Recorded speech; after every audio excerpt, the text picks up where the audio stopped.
Okay, so we've looked at the Old Testament, tried to do a little review of the Old Testament, kind of summarizing what we've gone over, which that's a lot. I don't know if you've seen how big that book is. And anyway, we're in a period of time now that's usually referred to as the intertestamental period, and that's between the prophecies of Malachi and the arrival of John the Baptist. I used to call him John T. You know, what's John the Baptist's middle name? Like Smokey the Bear. You know. Anyway, sorry about that. But anyway, so you got about a 400-year period between Malachi and John the Baptist, and during that time, a lot of people would refer to it as the silent years, and because there's not a prophetic voice speaking to the nation, and so there's not a designated prophet until all of a sudden John the Baptist arrives on the scene. So during that time, Palestine, the area of Israel is in the land, but they're under outside control. You know, as we left them in the Old Testament, they were under the control of Babylon, and then Medo-Persia we saw took over in the book of Daniel, and then there was prophecies that Egypt would take over, and we were looking into that area of time. So what happens is during this time, the Jews are living back in the land, but they're under outside control. They're kind of like a puppet state. Medo-Persia is first over them, and then Greece rules the earth, but doesn't really conquer Jerusalem. But there's a story that we're going to look into about that. And then Rome finally is over Jerusalem when we get to the New Testament. And in between there, we see the kings of Syria take over, including a very evil king called Antiochus Epiphanes. Some people change his name to Epiphanes, I think it was, because that means madman. And he kind of was a madman. So in this time also, there is a temple back in Jerusalem. We saw them going back to build the temple. There is a temple. It's smaller than Solomon's temple that he built, but it's the one that was built during Nehemiah and Ezra's time. Israel, when we get to the New Testament, is under a king. A king has come, but it's not of the line of David. In fact, I think King Herod was actually of the line of Esau, not even Jacob. So we're talking about just way off. He's kind of a puppet king also. You know, he's not really ruling the land. He's under the thumb of Rome. And so that's where we're at. In about 330 BC, Alexander the Great of Greece became a dominant force, and Alexander the Great was the epitome of that. He was the leader of that movement, and where Greece took over basically the domination in the earth, including the areas all the way over to where Babylon was at. So that's a significant kingdom. There's a story in the histories of Josephus, very interesting. I'm going to tell you. It's about an encounter between Alexander the Great and the high priest of Israel named Jaddua. And Alexander was met by Jaddua and a group of priests that came out to meet him when they heard Alexander was moving towards Jerusalem. They went out, a group of the priests, it says in this story in Josephus, and they took with them the prophecies of Daniel. And Alexander was met by Jaddua and those other priests outside of Jerusalem.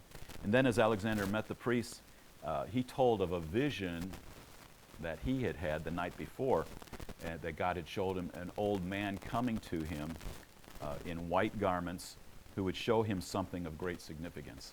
And so the priest, Jaddua, arrives and meets Alexander the Great with his buddies, and they show him the prophecies of Daniel. And of course, in the prophecies of Daniel, there's this goat with a horn that comes and destroys the power of Medo-Persia. And the story goes that Alexander the Great was so overwhelmed by the accuracy of that prophecy, and that he himself was mentioned in there as the horn, that he promised to save Jerusalem, and that he wouldn't sack it. You know, he wouldn't overtake it at that time, and that he would protect Jerusalem from any other siege. And the trouble with this is in that account of Josephus, people have questioned the truthfulness of it. It's an incredible story, and it would be possible because the prophecies of Daniel had already taken place and were very specific about Greece or Javan.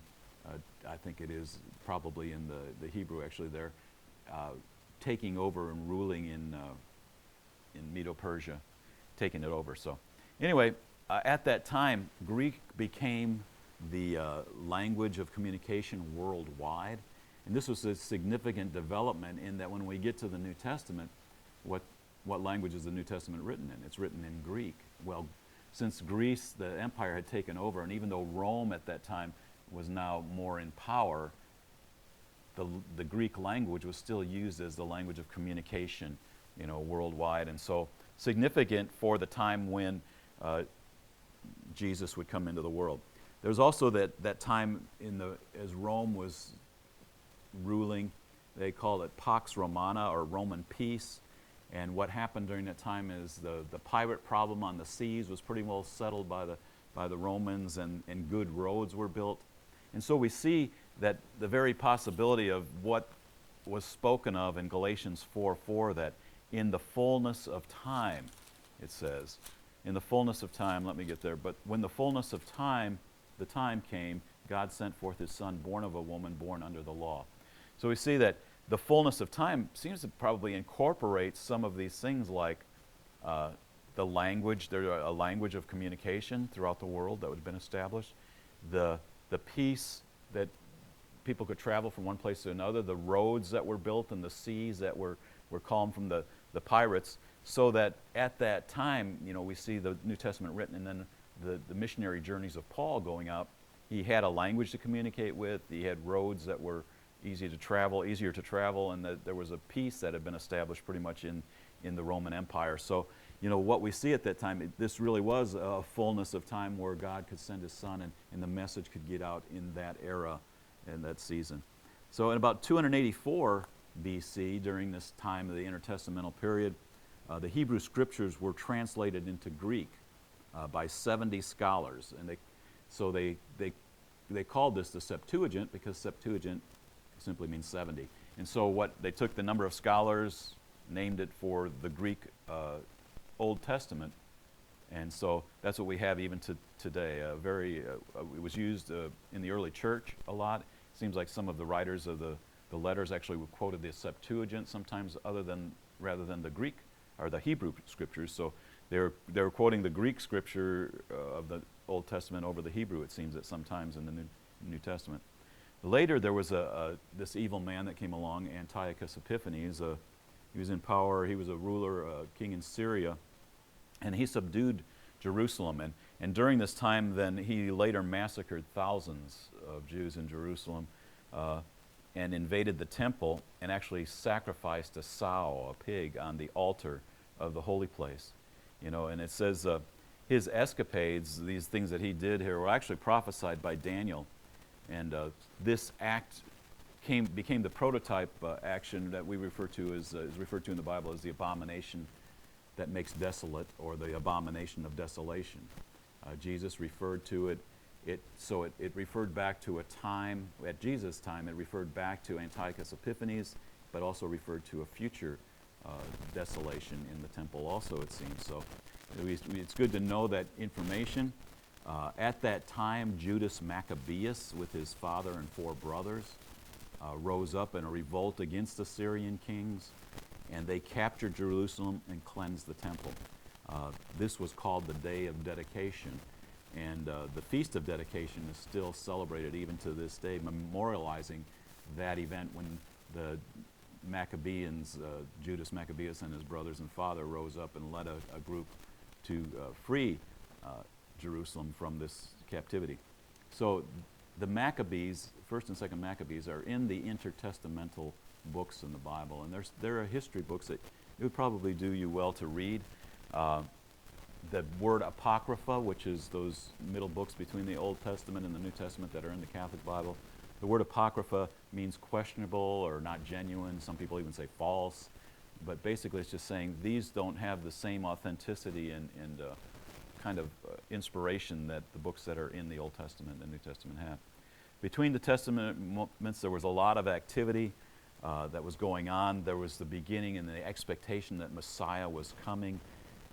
There was a lot of talk about Messiah, and the terms like from Daniel of the Son of Man had messianic implications. It wasn't just talking about the Son of a Man, it was talking about this Messiah that would come. Fatalism was growing in that, if you're born a certain time, you're just under the stars, this is going to happen to you. And there was a fear of demons that was prevalent. that was rising in the age. And into that kind of atmosphere, the Roman peace, the Greek language, the fatalism, the fear of demons, the expectation of a Messiah coming to free Israel from their oppressors, in that kind of atmosphere, we then move into the New Testament and the arrival of John the Baptist and then ultimately Jesus.